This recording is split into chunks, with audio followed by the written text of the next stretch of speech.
Past 2 months of arguing about a border wall have not made the country any safer, but they have exposed the real nature of the debate. On the left, the mask is off. Progressives no longer pretend that they want a secure border.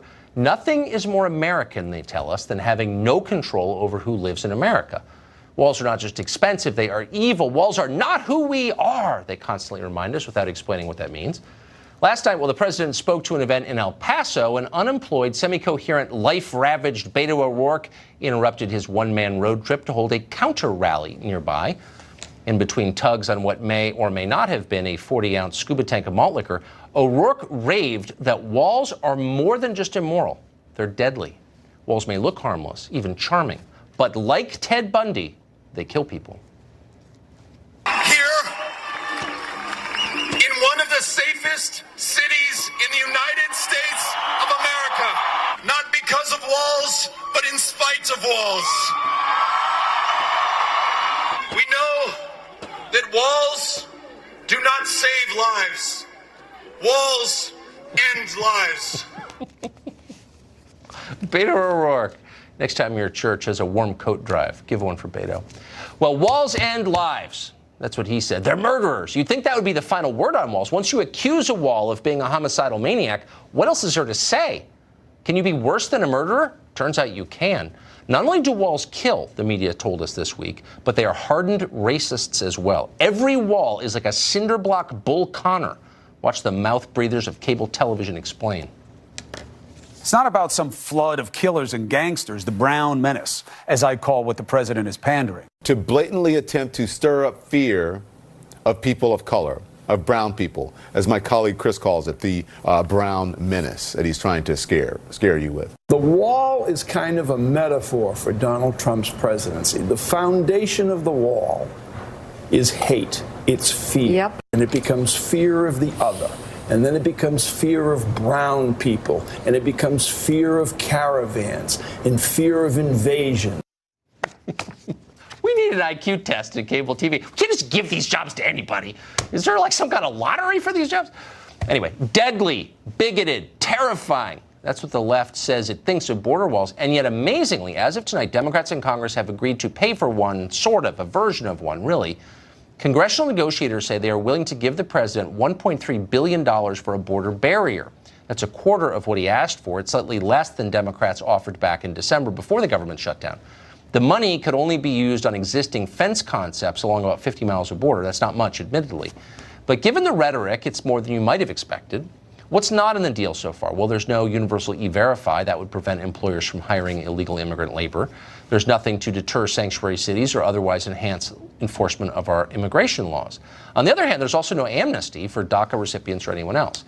Democrats are trying to restrict funding for ICE detention beds, but ICE will still exist if this deal is signed. The president said he's disappointed in the terms, but at this point he seems unlikely to veto it. This is not the end of the debate over border security, as long as the Democratic Party says it believes that locking your door at night is an expression of hate and fear. This will continue. Congresswoman Granger will likely be at the center of it. She's a Republican representing Fort Worth, Texas. She helped negotiate this deal. We're glad that she's here tonight to tell us what's in it. Congresswoman, thank you very much. Are you happy with how this turned out? I'm pleased. I wish we'd gotten more, but I'm glad. We're going to help the president build a wall. It's going to be a good wall, and we went to see that. I just got back from the border about an hour before his State of the Union, and I was so happy to see that he showed that wall and what's going to happen there. We were there for 3 days, went all the way from McAllen, Texas, you know where that was, El Paso, San Diego, California, to see what's happening and where it's safe and where it's not safe. So Democrats are saying this is not a wall and it would only cover about 55 miles of a border that's thousands of miles long. Well, they're wrong. Okay. It is a wall. In fact, it was a wall, it was 20 years in the making because they tried different ways to make some sort of barrier, and most of them were poorly made, not enough funding, fell down, that sort of thing. But this wall we went right by what the border security needs. You can see through it so they can see, or are there 5 people over there or 500? Do they have guns or rocks or what's happening there? It can't be driven through. You can't cut through it. It's steel filled with concrete. It's a good wall, and it's going to go all those places that are so unsafe right now because people can come across so easily. If the president determines that this isn't enough funding for the wall that he envisions and promised during his campaign and elects to use a state of emergency in order to fund the rest of it, would you support that? I would. I would support. One of the reasons I went, I've been at the border many, many times. In 2014 and 2015, when the unaccompanied children come, John Boehner asked me to go and see what was happening and report and make suggestions of what we should do.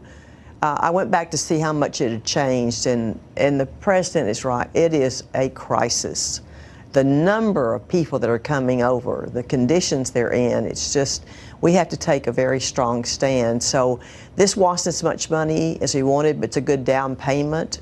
There's a lot of wall already, and we'll add to that. Why wouldn't former Speaker Paul Ryan, since this was the core promise of the president's presidential campaign, have made this a priority during the 2 years Republicans held the House?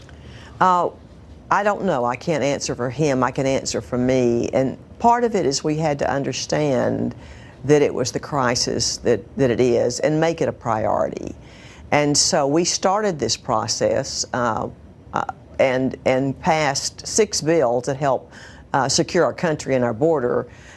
In what we're going through right now, to pass the bill that we've written, bipartisan, to keep our borders secure, we also have things that the defense can do, that energy and water can do. It covers.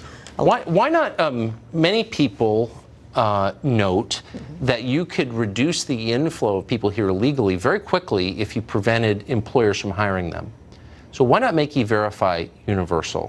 Why not punish employers for undercutting American workers with foreign labor? Well, I guess part of it is some of the workers, they may have come here illegally, but they're good workers.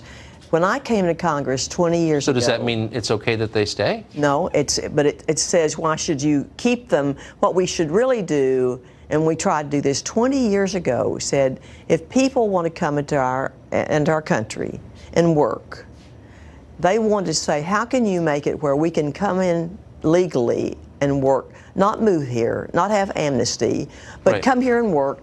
We have jobs, we have that no one's filling, and we should have done that early on. It would have made a big difference, because then they make money, they take it back to their families, to the countries they come from. Congresswoman Kate Granger of Texas, thank you very much. Thank you.